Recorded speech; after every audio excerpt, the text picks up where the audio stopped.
Susan Winter here, love coach and dating expert, talking to you today about something that goes on a lot.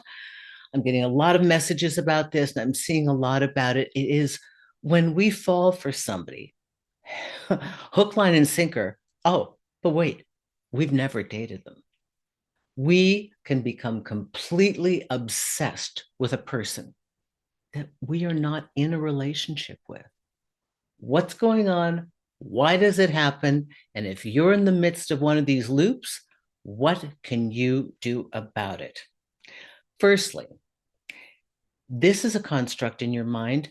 They are the catalyst. They are not the centerpiece of this affection that you feel. Oftentimes, we can have somebody enter our life on the periphery. There's somebody in our social circle, somebody we meet, could even be somebody afar, like a movie star, a celebrity, and they're nice to us. They flirt with you, they kind of talk to you, they're charismatic, and they seem engaged, but that's it. There's no asking out, there is no follow up.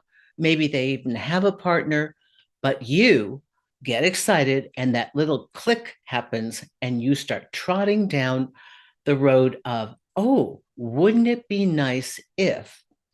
And then you create the dream. What I call the dream is that repository of our hopes and our fantasies. And it is a fantasy where we create this scenario of what we would love to experience. And we've just inserted this random person into the center of that design. Now, if they're a placeholder, okay, I understand utilizing the person to create your dream and refining your dream, and then saying to the catalyst in your mind, well, thanks a lot for showing me what I wanted. I like this kind of personality. I like this kind of attention. I like this kind of lifestyle. I'm going to find somebody that wants that with me. But instead, what happens is we start pining for, yearning for this person. And you can become very obsessed with your fantasy. They're a fantasy lover. And as a fantasy lover that does not exist in reality, they get to be perfect. You're not going to fight with them. They're not going to let you down because they're doing everything you want in your mind. In your mind. You have fallen in love with a dream in your mind and thrown this unwitting person into the center of it. And now you want them to respond. Now, this is something that people can unconsciously do to keep themselves interested in life. Think about it. Is this a game that you're playing with yourself right now to just kind of put a little pep in your step, or somebody to look forward to when you might see them at work, or maybe somebody on your way to work, or a neighbor? You have this little crush on them. And so you want to, create a fantasy in your mind to live it out. Oh, within the comfort of a non reality. There are times that people will do that because they're in between partners, or they don't want a relationship, or it's a bad time for a relationship, but they can fall madly in love, sort of in love, with this image in their mind because it's their story. You're the director, you're the creator.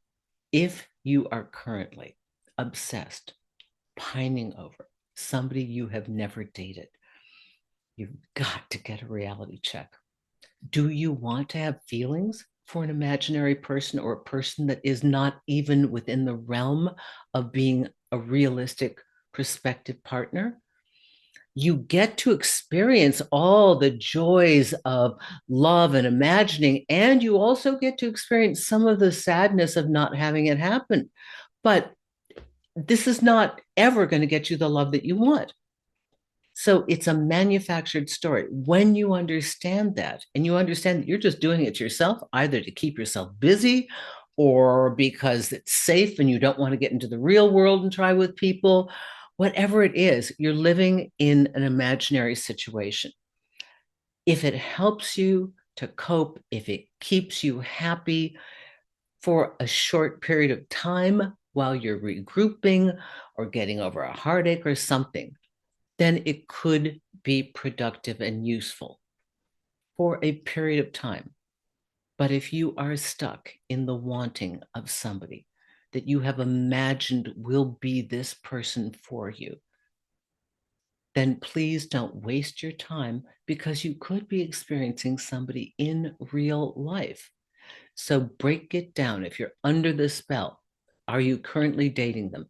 Are you in a relationship with them? Do they want you? Do they want you in the way you want them? These are important questions to ask, only so that you won't be held captive. We can oftentimes do this with people in our past. There tends to be something similar, the one that got away. So the one that got away is often a person that we overlooked at a former time in our life. We could have been with somebody or just not been that interested. And we overlook that person. And then we see them rise and we start to think about the wonderful achievements that they've made. And we see them make their mark in the world. And now they're looking good. And we're thinking like, oh, I could kick myself. What did I do? And then we fantasize that because we had an opportunity at one time and ignored it, that now they are everything we have ever wanted. But there's no real information that is concrete. And that's the rub. It's all up here. We don't know that. We don't know their disposition. We don't know their attitudes about a relationship or their skill set. We just don't know any of that. So they get to remain perfect in the fantasy. Fantasies are temporary things to help us get through the day, but they should just be temporary. So don't get caught in a fantasy that you've created and suffer the consequences of something that you've never even been involved in. Take your courage and retract that obsession. Review the dream that you really wanted to experience with that person. Take a look at the steps that you would have to take to achieve that, where you'd have to go, what you'd have to do. Yes, maybe you have to be online and do your time there. Yes, maybe you have to leave the house and show up at parties when you'd really rather be at home watching Netflix. And you're going to have to do some of that stuff and tell your friends that you want to date and tell your friends what you're looking for and your family, and be open to it, and be open to it coming perhaps in a package that you didn't expect, but that when you're very, very clear about what you want to experience and how you want to feel within that experience, you will no longer be attracted to the false version of fantasy. You will be much more attuned to creating the reality of that, and far more accomplished. It might end up in some emotional bumps, but you have tried, and your success rate is so much higher than with a fantasy. Susan Winter for SusanWinter.net. If you need help with this, if you're stuck, if you're pining over somebody and magnifying them to be incredible because it's your mind and you get to create the character profile, please don't suffer in silence. Don't toss and turn at night. Book a session. Let's sort it out. And let's get you aligned and in a position to achieve the love that you want to experience in the real world. Thank you, everyone.